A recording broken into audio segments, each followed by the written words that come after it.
This is Just Nigeria. Today on the show. In fact, I spend more than 2 hours just from here to here. I don't dare. However, Lagos is something else. Travel and traffic. We show you what commuting daily is all about, Lagos style. Also, internet and connectivity. Young Ethiopians come up with ingenious means to access better internet connections.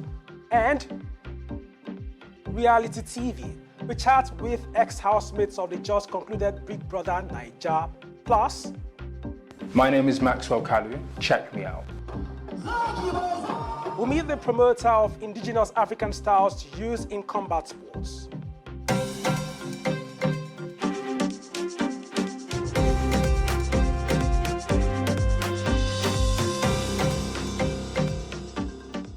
Welcome to Just Nigeria from the BBC and Channels TV. And here on the show, we look at the stories getting shared, liked, and tweeted on social media. I am Wale Fakile. Straight away to our top story for the week then. And now it keeps you sitting at a spot for hours on end. It can be mentally and physically exhausting too. No, it's not work, it's Lagos traffic.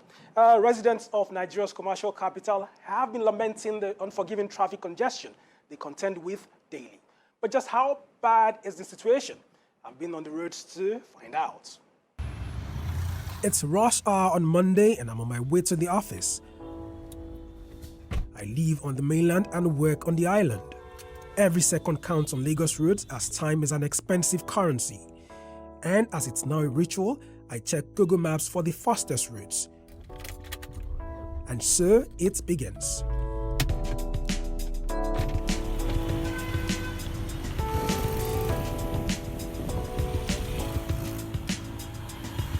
I've been sitting here for the past 15 minutes. The primary cause of this delay in my commute is a cocktail of potholes just ahead.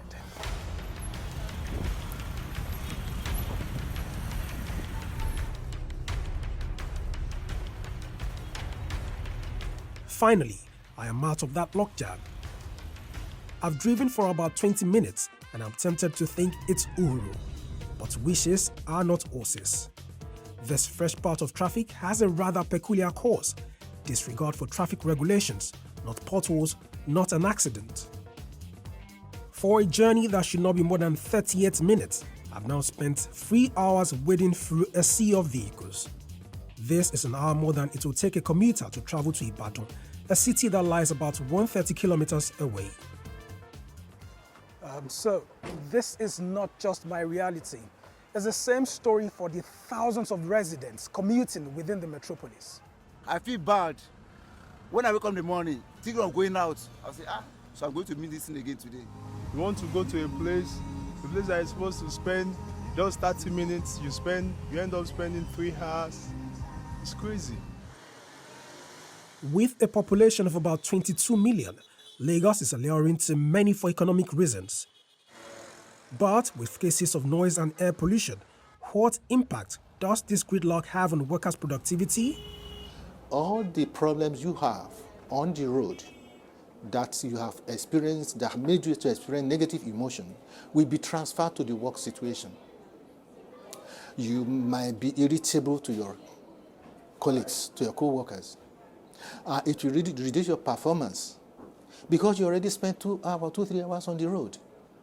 The same brain, and it is going to reduce your cognitive performance, your judgments, and the work you are doing will not be thorough.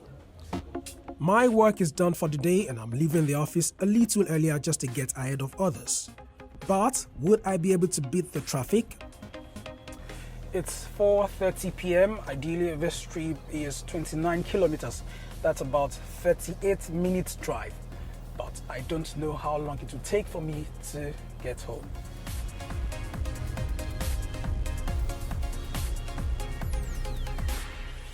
So I've just run into the first wave of traffic. It's snaky and everyone seems to be in such a hurry.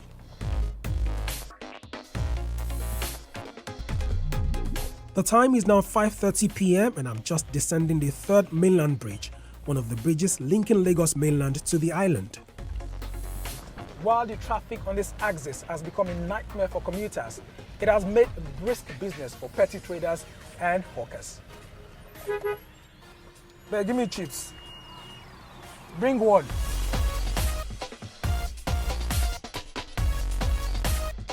It's now 7 p.m. and I've spent a total of 6 hours to and from the office today. And so have many other residents. But at what cost exactly? The impact is on productivity. And that's the reason why Nigeria has one of the lowest productivity in terms of labor. If you look at Nigeria productivity, according to Business Day, average productivity is just about $2.2 per day, per hour. Countries like Mexico has about $20 per hour. In fact, Luxembourg, which is the most productive economy in the world in terms of labor input, has about $93.4 per hour, where Nigeria has only just about $2.2 per hour based on these 2018 investigations. For a megacity projected to be the biggest in the world by year 21,000, how did it all go belly up? This traffic management expert thinks the answers might not be too far-fetched. If we have water transportation operations fully exploited, we won't see all the congestion on the road. We won't see all the trucks on the road to start with, the containers on the road to start with, and even all the Okadas that have flooded the whole place. We will see very few of them. And for this medical practitioner, taking some practical steps would go a long way in easing the pressure on commuters. You need to have a friend that may want to calm you down. Have a partner, have a passenger who may want to calm you down, because road rage is real. You may see yourself shouting and generally losing it. Someone should be there to calm you down. Then secondly, I would advise Lagosians who are prone to being affected by the traffic to try to see the psychologist. I am not talking about a psychiatrist. If you need to see a psychiatrist, fine, but a psychologist first who will teach you coping mechanisms, methods or ways in which you can cope with the stress that comes with the traffic. Lagos is the commercial capital of Africa's biggest economy, but in the absence of good roads, effective mass transit systems, and disregard for traffic rules, this emerging megacity might end up becoming a vortex, draining its own life source, the people. That was a draining experience. My colleague Ajoke Ulotse now joins me to tell us what people have been saying about Lagos traffic on Twitter. Ajoke. Thank you, Wale. If it's any comfort, you're not alone in this. Lagos residents have taken to Twitter to lament the deplorable state of their roads from the mainland to the island. The bad roads, cases of flooding, and lack of adequate transport alternatives seem to be worsening. And for many Lagos residents, the situation has made life quite unbearable. At our Highness claims going from the mainland to the island leaves her with a serious headache lately. At Mochivio says employees in Lagos are stressed out and burnt because of the traffic. She advises that to maximize productivity, more employers should consider creating flexible work schedules. Preferring more solutions at Moshi says Lagos traffic can be reduced drastically with better roads and improved traffic management. Meanwhile, the Lagos state government on Sunday declared a state of emergency on Lagos roads. Governor Babajide Sanwo-Olu ordered that massive rehabilitation work on critical roads and highways must commence on Monday, 14th October 2019. This was announced after a series of meetings with 8 multinational engineering firms. No doubt, #Lagos Traffic on social media made some impact. Residents are hopeful that this will translate to better traffic conditions. Wale, hopefully, I'm also hopeful. Turns out right. Yeah. Or you can join me in sharing the bike experience. Thank you very much, Joke, for the update. We had a chat with the Commissioner of Transport for Lagos, Frederick Oladendi, to tell us how the state government is resolving this challenge. Lagos has a strategic transport master plan which it is trying to implement, and in that master plan we're looking at rail, we're looking to beef up water transport, we're looking at reforming the bus sector, and then we're looking to integrate the whole, the various modes of transport in such a way that people can move seamlessly from one point to the other. Currently, the government has identified 60 junctions which we're going to work on. To expand them, to modify them so that we can cater and cope with the sheer number of traffic in Lagos. So there's a massive rehabilitation that is taking place. The government has approved for some of these junctions to actually be redesigned. That has started also. In fact, when you go to Uyingbo, when you go to Yaba, when you go to Yanopaja, you will see that the enforcement has started. And what we now need to do is to ramp it up so that we can cover the whole of Lagos State. We are coming up with all the enforcement agencies, forming a team to enforce traffic. Very soon, we'll make a pronouncement on Okada to see how we regulate them in one way or the other.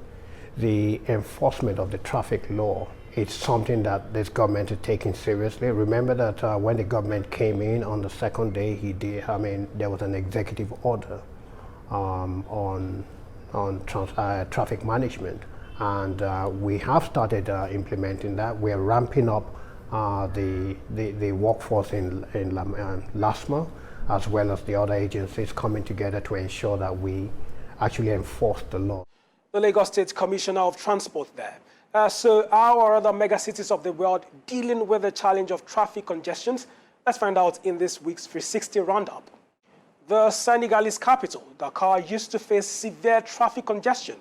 To solve this problem, the government constructed a highway which diverts about 45,000 vehicles from the city center to the economic city of Diamniadio, thereby reducing the travel time from more than an hour to less than 30 minutes. In the UK, private car owners pay congestion charges to enter central London between 7 a.m. and 6 p.m. on weekdays. When the charge was introduced, 300 extra public buses were provided to give people an alternative to driving. As a result, the number of vehicles on the road is now nearly a quarter lower than a decade ago. And just as any other megacity, Moscow experiences heavy traffic, but it continuously looks for means to reduce it.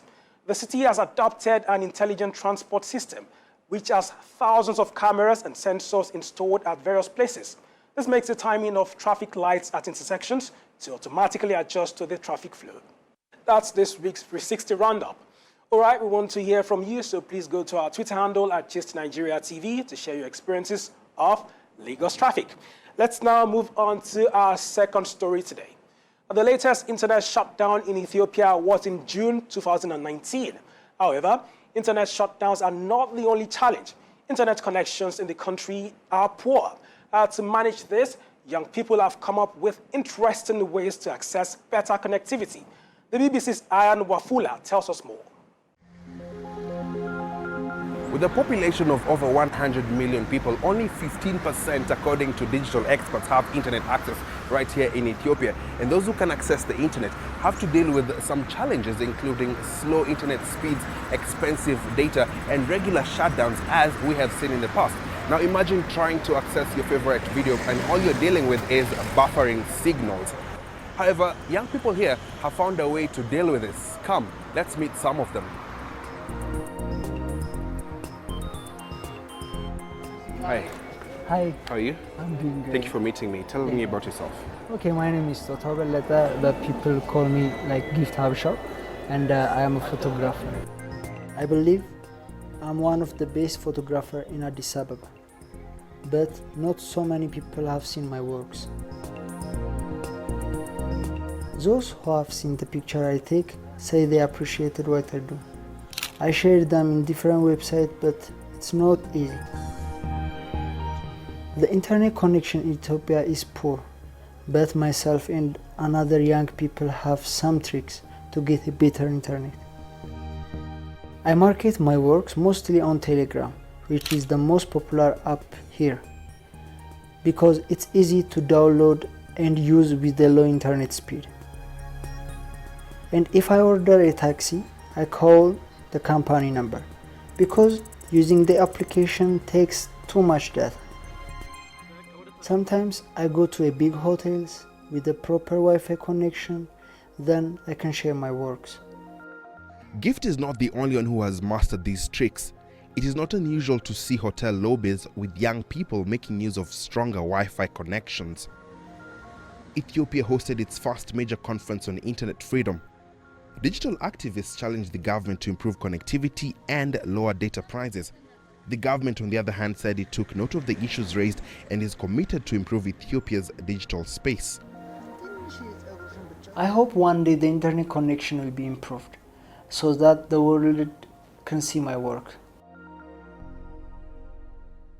Still ahead here on Gist Nigeria from the BBC and Channels TV. We sit down with some ex-housemates of the recently concluded Big Brother Naija to share their experiences. Stay with us.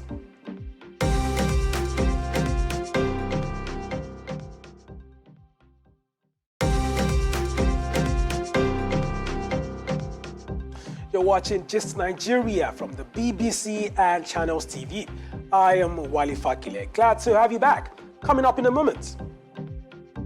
The public relations professional on a mission to elevate the profile of indigenous African combat sports. Before that, let's serve you some pepper. Season 4 of the Big Brother Naija show may have ended, but the experience lingers for some of the ex-housemates. Damilola Odolowu had a chat with 3 of them, and they talked about the impact their participation in the reality TV show has had on them since leaving the house. Nigeria's most talked about reality TV show Big Brother Naija has just ended its 4th season.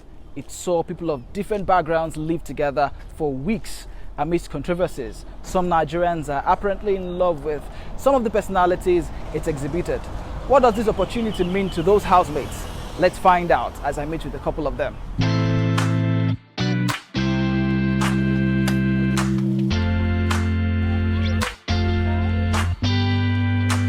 Welcome, guys. Hi. All right, so Jeff, you used to be a banker. So why did you decide to go for Big Brother? That came to me as a leap of faith, actually. I had served in the bank for 8 years actually. And I feel like I needed to get a different experience. And I thought, I mean, I'm still young. Why don't I just try this? This might be interesting, whether or not I win. The way I came to be in Big Brother was by chance or by accident. But I don't believe in accidents. I feel like everything is a God incidence, if you like, rather than a coincidence. But I came to do a vlog. I've got a YouTube channel called A Cup of Coffee where I do vlogs and things like that. And I came to do a vlog about the Nigerian elections in February. And then when I was here, I saw the Big Brother auditions were happening. And I thought, to be honest, to get into a show like that, you need to know somebody who knows somebody who knows somebody. And I just thought, I'm not going to get in, but let me do it for my vlog. Let me just get some content for my vlog, show the audition process, things like that. And then I auditioned, and little did I know I would actually get in. I thought it would be a good opportunity to showcase my talent and showcase myself and get my face out there. I never thought in a million years I would ever get picked. Being a black police officer in a place where it is rare to find one, how was that for you? Yeah, it was great. I mean, it wasn't something I always thought about. I didn't come to work every day and say, I'm a black female police officer. I just knew that I wanted to be there for my community. I wanted to be there in a place where you're right. It's only 2% of the UK police force that is BME, so BME female. So I was always in the minority. But for me, I'm like, when you're in a place like that, you just need to shine. You need to do your best. You need to be the best. And I was happy to be able to be there for everybody.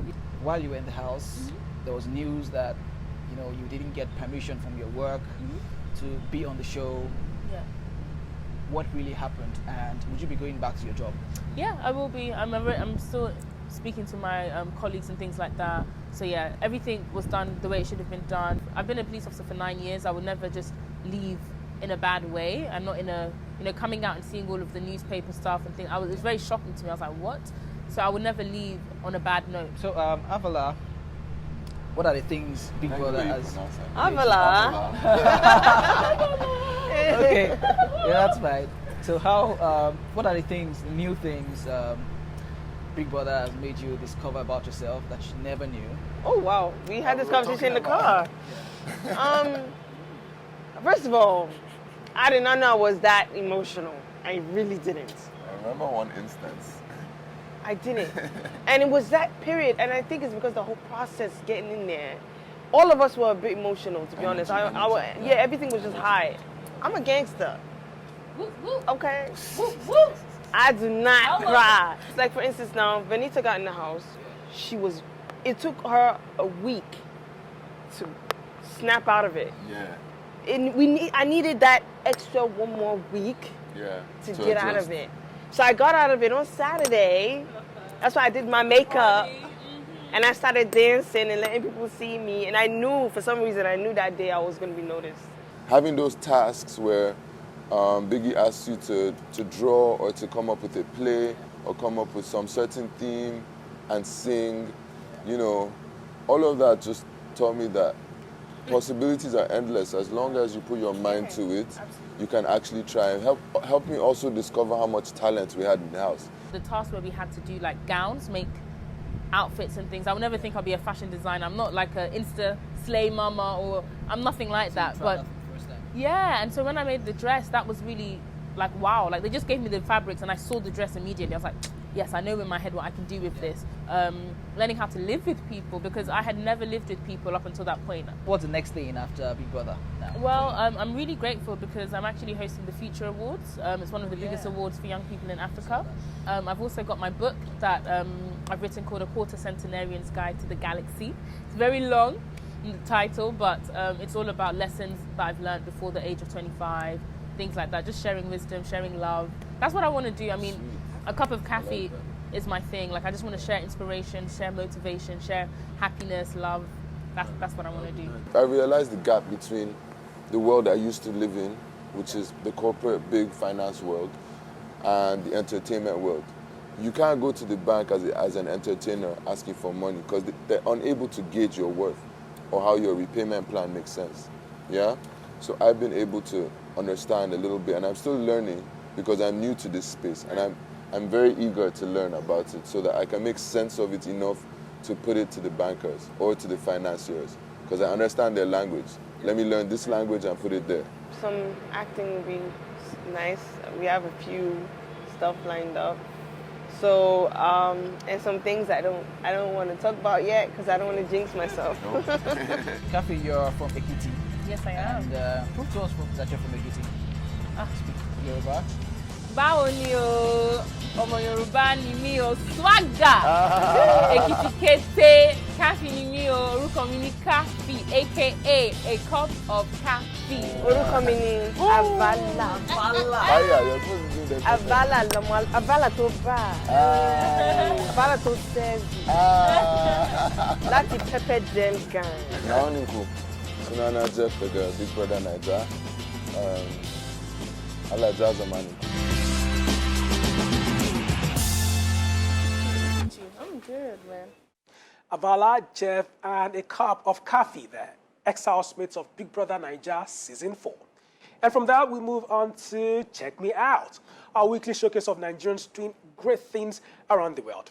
This week, we profile Maxwell Kalu, who left a full-time corporate job to launch the African Warriors Fighting Championship, an organization showcasing and promoting indigenous African combat sports. Let's check him out. My main life philosophy is fortune favors the brave. If I wasn't brave, it would be a non-starter.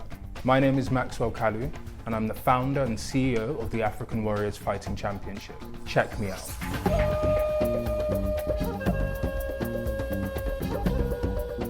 So I was born and brought up in central London.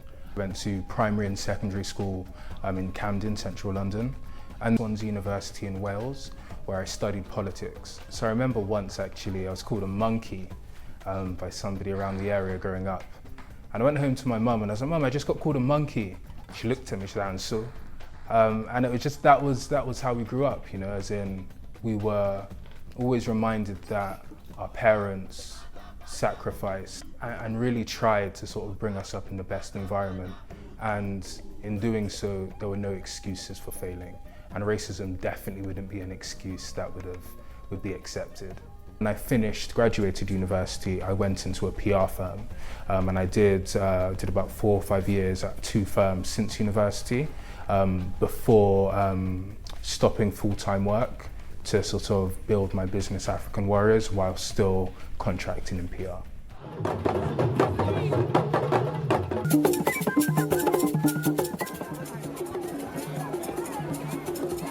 My first experience of wrestling actually came when I was about 8. So we went back to the village of Hafia where I'm from, and that was the first time I witnessed wrestling. And I remember asking my dad, I was like, what's going on? Who are these people? What's going on here? And he's like, it's what we've always done. So that was my first experience of it. And I always knew it was there, and I always knew there was this rich culture and tradition around it.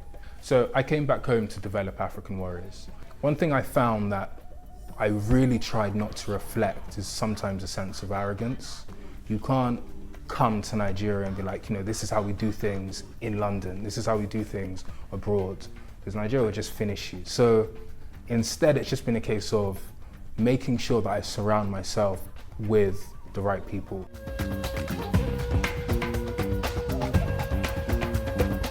I'm Maxwell Kalu, the founder and CEO of the African Warriors Fighting Championship, and you have just checked me out. African fighters to the world. Great work, Maxwell. Let's now take a quick reminder of our top story today. Commuters bemoan the incessant congestion on Lagos roads, urging the government to act fast. In fact, I spent more than 2 hours just from here to here. I don't dare, my brother. Lagos is something else. Join us again next week, where we'll be checking out Keye Odunaye, a public speaker and lifestyle consultant, empowering entrepreneurs to achieve their goals through the power of communication. That has been our package today, but we want you to keep in touch, to connect with us on Twitter at @GistNigeria TV. You can also get more updates from bbc.com/Africa and channelstv.com. Thanks a lot for staying with us. I am Wali Fakile. Goodbye.